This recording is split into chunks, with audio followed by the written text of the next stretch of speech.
வணக்கம் நண்பர்களே, இந்த வீடியோ பெற்றோர்கள் அனைவரும் பார்க்க வேண்டிய வீடியோ. சின்ன குழந்தைங்களை வச்சு இருக்கிற ஒவ்வொரு பெற்றோர்களும் கண்டிப்பா இந்த வீடியோவை முக்கியமா பார்க்கணும். ஏன்னா ஒரு தாய் தன்னுடைய மகனை சுடுகாட்டுக்கு அனுப்பி வைக்கிற சமயம் வந்துருச்சு. அதுவும் சில கவனக்குறைவால என்ன நடந்துச்சு அப்படின்றத முழுசா இந்த வீடியோவை பார்த்து தெரிஞ்சுக்கோங்க. சித்திப்பேட்டை அப்படின்ற ஒரு நகர பகுதி, அங்க தௌதாப்பூர் அப்படின்ற ஒரு சின்ன கிராமம். அந்த கிராமத்துல ரமேஷ் சங்கீதா அப்படின்ற ஒரு தம்பதியருக்கு பிறந்த குழந்தையுடைய பேர் தான் நேகான். அவனுக்கு இப்போ 2 வயசு. எப்பயுமே ஒரு தாய் தந்தை இருவர்களுமே சின்ன குழந்தை, அதாவது அந்த 2 வயசு குழந்தைய சில கவனக்குறைவால இப்போ தவற விட்டுட்டாங்க. என்ன கவனக்குறைவு அப்படின்னு சொல்லி எல்லோருமே ஆச்சரியமா பார்ப்பீங்க. எக்ஸாம்பிள் சொல்லட்டுமா?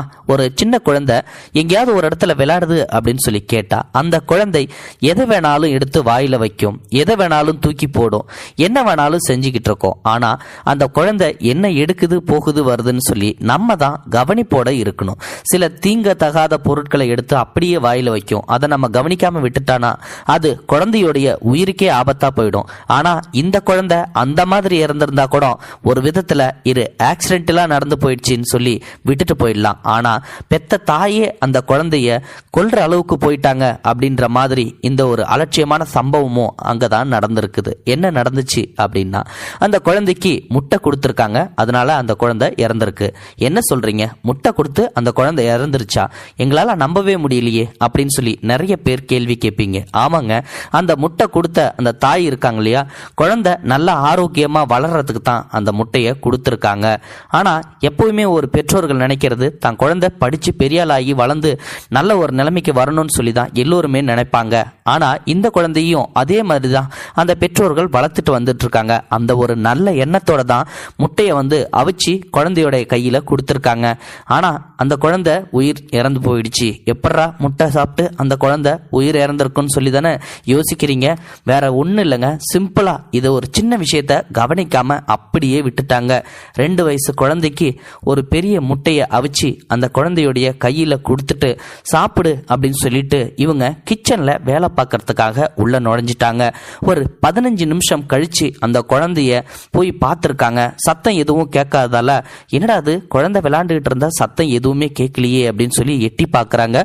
குழந்தை மயங்கி போய் கீழே விழுந்திருக்குது. உடனடியா ஹாஸ்பிட்டலுக்கு தூக்கிட்டு போறாங்க. அங்க போனா மருத்துவர்கள் இந்த குழந்தை ஏற்கனவே இறந்துருச்சுன்னு சொல்லி சொல்றாங்க. என்னடா அது, ஒரு முட்டை சாப்பிட்டு குழந்தை இவ்வளவு சீக்கிரம் இறந்து போச்சா? என்ன அந்த முட்டையில பாய்சன் ஏதாவது கலந்திருக்கா என்ன அப்படின்னு சொல்லி யோசிக்கிறாங்க. அப்படியெல்லாம் எதுவுமே இல்லைங்க. இந்த குழந்தைக்கு முட்டைய தவறுதலா கொடுத்துருக்காங்க அவங்க அம்மா. என்ன விஷயம் அப்படின்னா, 2 வயசு குழந்தையுடைய குரல் வளைய எவ்வளவு இருக்கும், சின்ன போது இருக்கும். ஒரு முட்டையோட சைஸ் எவ்வளவு சைஸ் இருக்கும், அவ்வளவு பெருசா இருக்கும். இந்த குழந்தைக்கு அந்த அம்மா என்ன பண்ணிருக்காங்க அப்படின்னா, இந்த முட்டைய கட் பண்ணி கொடுக்காம அப்படியே முழு சைஸ்ல கொடுத்திருக்காங்க. இந்த குழந்தை என்ன பண்ணிருக்கு, அதை அப்படியே வாயில நுழைச்சிருக்குது. அது என்ன பண்ணிருக்கு அப்படின்னா, நேரா போய் தொண்டையில சிக்கிக்குச்சு. தொண்டையில சிக்கினதால அந்த குழந்தை மூச்சு திணறல் ஏற்பட்டிருக்குது. ரொம்ப நேரமா மூச்சு திணறல் ஏற்பட்டு தன்னுடைய அம்மாவை அழைக்க முடியாம அப்படியே மயங்கி விழுந்திருக்குது. ஒரு கட்டத்துல சுவாசம் போக முடியாம அந்த குழந்தைக்கு உயிரே பிரிஞ்சு போயிடுச்சுங்க. இந்த விஷயத்தை தான் டாக்டர் செக் பண்ணி பார்த்துட்டு சொல்றாரு, என்ன இவ்வளோ கேர்லெஸ்ஸா இருந்திருக்கீங்க, முட்டைக்கு குழந்தைக்கு முட்டை கொடுக்கும்போது அதை கட் பண்ணி கொடுத்துருக்க கூடாதா? இவ்வளோ பெரிய முட்டைய குழந்தையோடைய தொண்டையில சிக்க வச்சு குழந்தையே இறந்து போச்சு அப்படின்னு சொல்லி சொல்றாங்க. இந்த சம்பவத்தை கேட்ட உடனே தாய் ரொம்பவும் கதறி அழுவுறாங்க. நானே என் மகனை கொன்னுட்டனே அப்படின்னு சொல்லிட்டு எவ்வளோ ஒரு உருக்கமான அந்த பதிவை தன்னுடைய முகநூல் பதிவில் வெளியிட்டிருந்தாங்க அப்படின்னா அதை உண்மையுமே யாராலையும் ஜீரணிச்சிக்கவே முடியாது.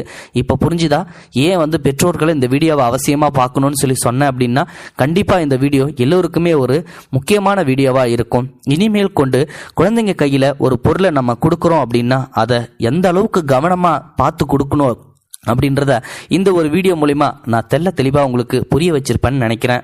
ஆமாம் ஃப்ரெண்ட்ஸ், இதுக்கப்புறமாவது குழந்தைங்க கையில் ஏதாவது ஒன்று கொடுக்குறோம் அப்படின்னா அதை தயவு செஞ்சு சின்ன பிள்ளைங்களுக்கு தகுந்தாற் போல கொடுங்க.